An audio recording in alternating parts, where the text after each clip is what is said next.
Hello, I giving baboy na may rakpam. Nahanam pamas di sorgi wapaw ta na bagida maglak piba ang sige magkatagachari. Agi prathna di nahak na takdi ba wapaw ang sige mapal na isor buhay na nungsiba amasung mahaki mi aduga mahaki singlup buhay na nungsiba sini. Diba ehak na nahaki na pamda nolukchoning ba dudi nahak na takdi ba wapaw asina. Nahak na nahaki singlup ta pipam thok pa nahaki commitment amasung nahaki singlup ki luching ba singi makapon pam thok pa adugi mahuti silhan bigano. Adu ba wapaw sige mapal na. Nahakising lupa hinanong siba, nahakising luching mo sing buhay hinanong siba, at quite maruoy na, isori matik mga na maghingba punsi na chakot pa ado, eki pratana ni. Ibang umaki wapaw, taminas.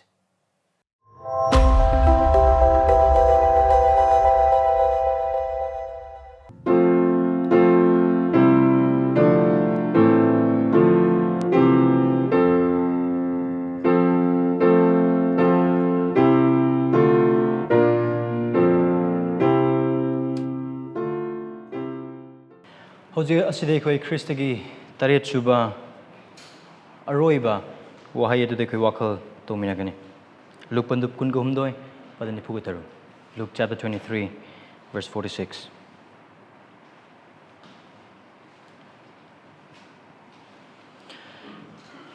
Aduga Jishu na ahoba konjen na laudo na haike.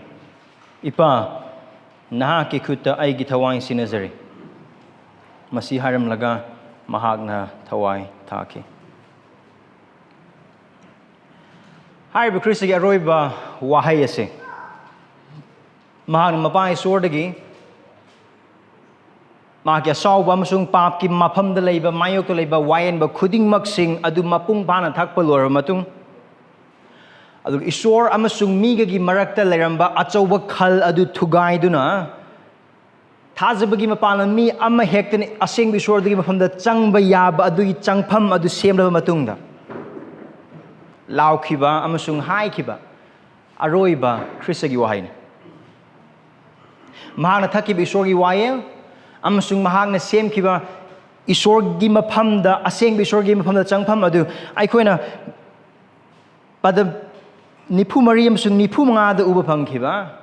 Kristana sirakpa matam adu pung 12 dagini pung 3 phawdu mamkhiba aduga ningna sangi achauba phikhal adu mathakdagina makhapaw segai baduna mayek sing utkrabam aduga haibadu pumloi loiba matung aduna Kristana ahauba khonjelda sona nate munyeng besi waise sona nate adubu ahauba khonjelda siramdai gi oiraba mipum khuding maksingna pangalam mata leitabana maram oira kanda yamna sona amasung thamoi kaina siba ngakna adubu Krist adugumna natte pangal khuding makaluna na ahauba khonjel adu mahangna haikhiba Wahei ni algusigi haiba Wahei asina nang amasung aingonda khanganingba amasung thajaba oina aikhoigi thamoida chena thamgoda Wahei adu asini Kristana mahaki thawai adu mapa isor sinajaki aikhoina su aikhoigi punsi adu isorgi maphamda sinajanaba Kristana mahaki thawai adu mapa isor sinajaki aikhoina su aikhoigi punsi adu isorgi maphamda sinajanaba. Here's the main point from this last word of Jesus Christ. Christ committed his life to his Father so that we might commit our lives to him. Christ committed his life to his Father so that we might commit our lives to him, to God the Father. Mafam asigi jaga si yang matamda Kristagi siba masi asi mahausaga manadabagi masini. Mahusagi oidaba masini. Christ's death is a supernatural death.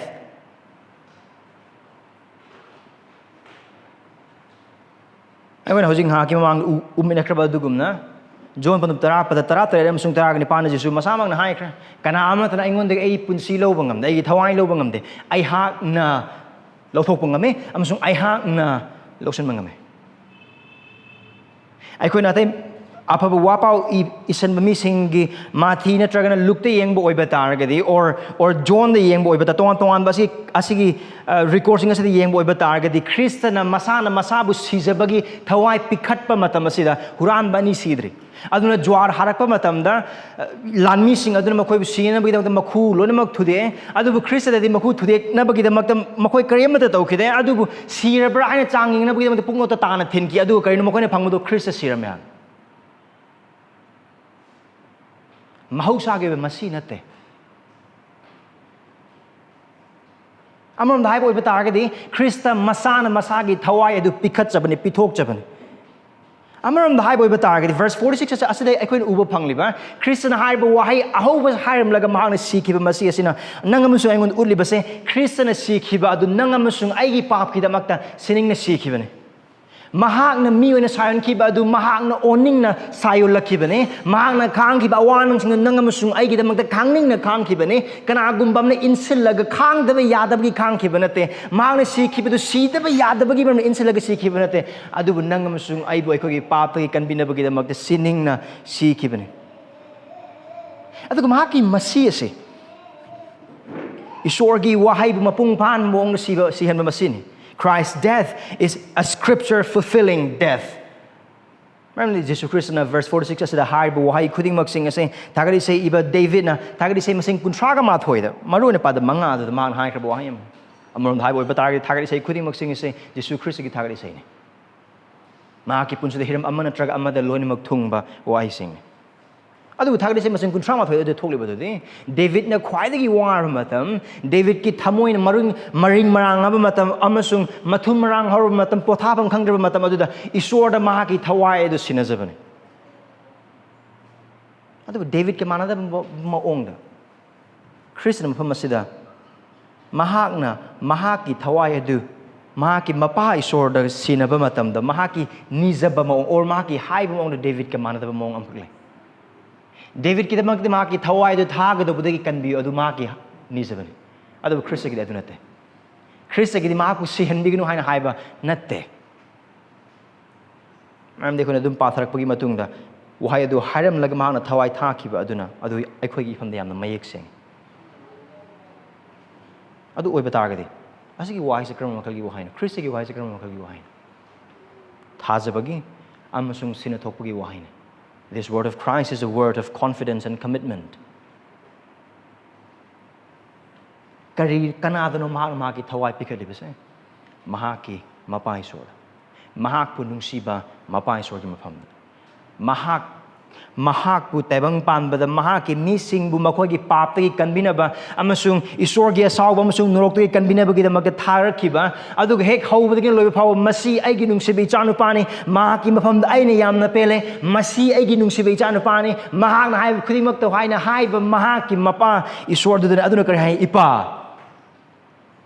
Christian mafam asida mahaki mapagi mark leba mari adu maha kaunte amasung khang adu maki wakal tatan lei maki thamoi lei aduna mahaki thawai adu mahakna sina thokliba saitan natte adu mahak punungse maki mapai sordani adu kari maki mapai sord piribidu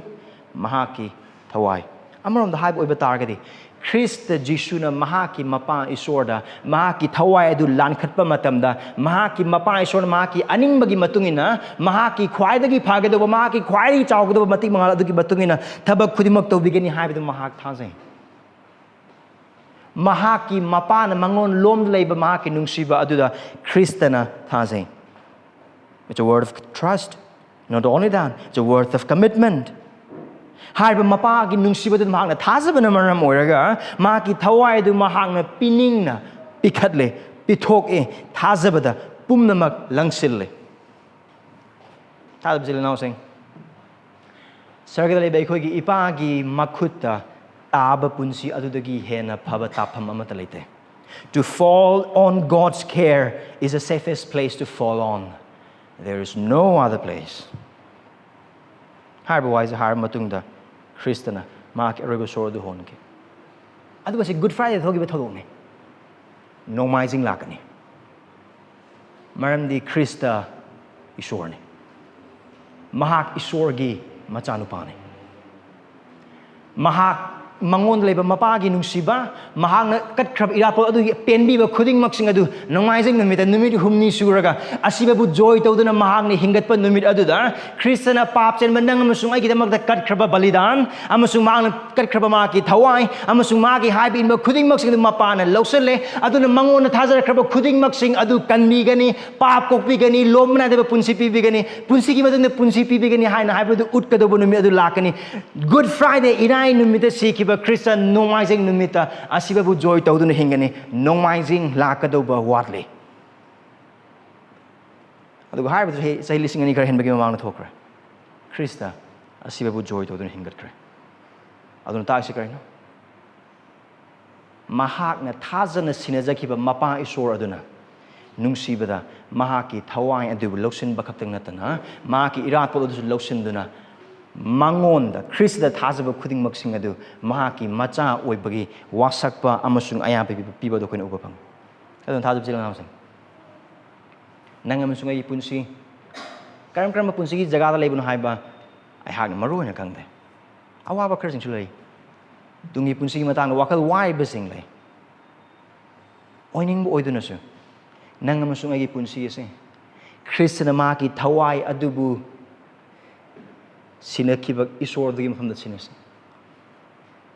ꯃꯔꯝꯗꯤ ꯍꯥꯏꯔꯤꯕ ꯃꯍꯥꯛꯀꯤ ꯃꯄꯥ ꯏꯁꯣꯔꯗꯨ ꯈ꯭ꯔꯤꯁꯇꯒꯤ ꯃꯄꯥꯅ ꯑꯩꯈꯣꯏꯒꯤ ꯏꯄꯥꯅꯤ ꯈ꯭ꯔꯤꯁꯇꯕꯨ ꯃꯍꯥꯛ ꯂꯧꯁꯤꯟꯕꯤꯈꯤꯕ ꯑꯗꯨꯒꯨꯝꯅ ꯑꯩꯈꯣꯏꯒꯤ ꯊꯋꯥꯏ ꯑꯃꯁꯨꯡ ꯑꯩꯈꯣꯏꯒꯤ ꯄꯨꯟꯁꯤ ꯑꯃꯁꯨꯡ ꯑꯩꯈꯣꯏꯒꯤ ꯇꯨꯡꯒꯤ ꯄꯨꯟꯁꯤ ꯈꯨꯗꯤꯡꯃꯛ ꯃꯍꯥꯛ ꯂꯧꯁꯤꯟꯖꯒꯅꯤ ꯑꯗꯨꯅ Believers, entrust your life to the one Christ willingly committed. He is faithful. ꯊꯥꯖꯕ ꯌꯥꯕ ꯏꯁꯣꯔ ꯏꯁꯣꯔ ꯈꯪꯗ꯭ꯔꯤꯕ ꯃꯔꯨꯞꯁꯤꯡ ꯅꯍꯥꯛ ꯃꯤꯑꯣꯏꯕꯅꯤ ꯑꯩꯍꯥꯛꯁꯨ ꯑꯩꯈꯣꯏ ꯂꯣꯏꯅꯃꯛ ꯁꯤꯒꯅꯤ ꯅꯍꯥꯛ ꯁꯣꯏꯗꯅ ꯁꯤꯒꯅꯤ ꯀꯔꯝ ꯀꯥꯟꯗ ꯁꯤꯒꯅꯤ ꯍꯥꯏꯕ ꯈꯪꯗꯦ ꯑꯗꯨ ꯅꯍꯥꯛ ꯁꯤꯔꯀꯥꯟꯗ ꯅꯍꯥꯛꯀꯤ ꯊꯋꯥꯏ ꯀꯥꯏꯗ ꯆꯠꯀꯅꯤ ꯑꯗꯨ ꯈꯪꯕ꯭ꯔꯥ ꯅꯍꯥꯛꯀꯤ ꯊꯋꯥꯏ ꯑꯗꯨ ꯅꯍꯥꯛꯀꯤ ꯊꯋꯥꯏ ꯑꯗꯨꯕꯨ ꯃꯐꯝ ꯆꯥꯕ ꯖꯒꯥꯗ ꯁꯤꯟꯅꯐꯝ ꯊꯣꯛꯄ ꯃꯐꯝ ꯑꯃꯈꯛꯇꯪ ꯂꯩ ꯑꯗꯨꯒ ꯑꯗꯨ ꯍꯥꯏꯔꯤꯕ ꯏꯁꯣꯔ ꯑꯁꯤꯅꯤ ꯉꯁꯤꯒꯤ ꯅꯨꯃꯤꯠꯇ ꯅꯍꯥꯛꯀꯤ ꯄꯥꯞꯇꯒꯤ ꯄꯨꯛꯅꯤꯡ ꯍꯣꯡꯗꯨꯅ ꯈ꯭ꯔꯤꯁꯇꯗ ꯊꯥꯖꯗꯨꯅ ꯅꯍꯥꯛꯀꯤ ꯄꯨꯟꯁꯤꯗꯨ ꯍꯥꯏꯔꯤꯕ ꯏꯁꯣꯔꯁꯤꯗ ꯁꯤꯟꯅꯕꯤꯌꯨ ꯑꯗꯨ ꯑꯣꯏꯔꯕꯗꯤ ꯁꯤꯔꯕꯁꯨ ꯅꯍꯥꯛ ꯍꯤꯡꯒꯅꯤ ꯅꯍꯥꯛꯀꯤ ꯄꯥꯞ ꯈꯨꯗꯤꯡꯃꯛ ꯀꯣꯛꯄꯤꯒꯅꯤ ꯁꯔꯒꯗ ꯅꯍꯥꯛꯀꯤ ꯃꯐꯝ ꯏꯁꯣꯔꯅ ꯈ꯭ꯔꯤꯁꯇꯒꯤ ꯃꯄꯥꯟꯗ ꯄꯤꯕꯤꯒꯅꯤ ꯊꯥꯖꯕ ꯏꯆꯤꯜ ꯏꯅꯥꯎꯁꯤꯡ ꯈ꯭ꯔꯤꯁꯇꯅ ꯃꯍꯥꯛꯀꯤ ꯊꯋꯥꯏ ꯑꯗꯨ ꯃꯄꯥ ꯏꯁꯣꯔꯗ ꯁꯤꯟꯅꯖꯈꯤ ꯅꯪ ꯑꯃꯁꯨꯡ ꯑꯩꯅ ꯑꯩꯈꯣꯏꯒꯤ ꯄꯨꯟꯁꯤ ꯑꯗꯨ ꯏꯁꯣꯔꯒꯤ ꯃꯐꯝꯗ ꯁꯤꯟꯅꯖꯅꯕꯒꯤꯗꯃꯛ ꯃꯍꯥꯛ ꯑꯩꯈꯣꯏꯒꯤ ꯄꯥꯟꯗꯝꯅꯤ ꯈ꯭ꯔꯤꯁꯇꯒꯤ ꯃꯇꯧ ꯂꯧꯕꯁꯤꯡ ꯑꯩꯈꯣꯏ ꯑꯣꯏꯁꯤ ꯄ꯭ꯔꯥꯊꯅꯥ ꯇꯧꯁꯤ ꯏꯄꯥ ꯏꯁꯣꯔ ꯈ꯭ꯔꯤꯁꯇꯒꯤ ꯊꯃꯣꯏ ꯑꯩꯈꯣꯏꯕꯨ ꯇꯝꯕꯤꯌꯨ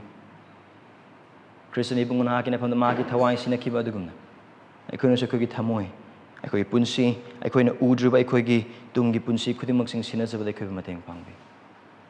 ꯑꯩꯈꯣꯏꯕꯨ ꯅꯪꯉꯣꯟꯗ ꯊꯥꯖꯕ ꯈ꯭ꯔꯤꯁꯇꯒꯤ ꯃꯄꯥꯟ ꯍꯦꯟꯒꯠꯍꯟꯕꯤꯌꯨ ꯑꯃꯁꯨꯡ ꯑꯩꯈꯣꯏꯕꯨ ꯇꯝꯕꯤꯌꯨ ꯑꯩꯁꯨ ꯈ꯭ꯔꯤꯁꯇꯒꯤ ꯃꯤꯡ ꯅꯤꯖꯔꯤꯕꯅꯤ ꯑꯥꯃꯦꯟ